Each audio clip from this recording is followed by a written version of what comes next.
ces conditions-là, imposer à un joueur avec une telle intensité en reprise, c'est dangereux. Donc l'idée, c'est d'abord sa santé, sa récupération.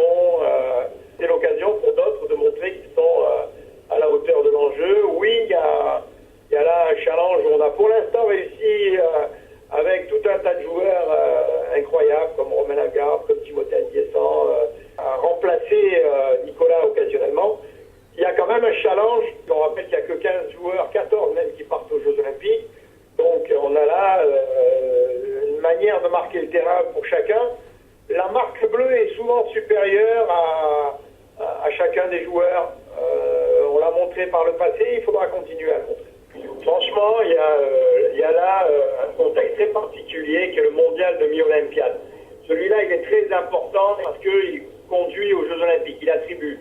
Donc si tu te rates à ce mondial, il ne te reste plus que le championnat d'Europe 2020 pour t'en sortir.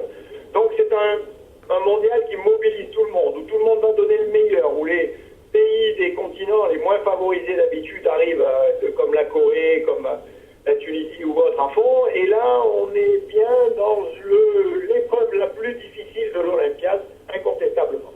L'Allemagne a déjà gagné ce mondial chez elle en 2007, on s'en rappelle. Et c'est sur le pays du hand par excellence. Et à la maison, la Mannschaft n'a pas le droit à l'erreur. Il y a une pression qui n'a fait que de monter de ces 2 dernières années sur ce collectif. Ça, c'est important. Après, le Danemark, en organisant notamment la phase finale à la maison, a aussi le couteau entre les dents.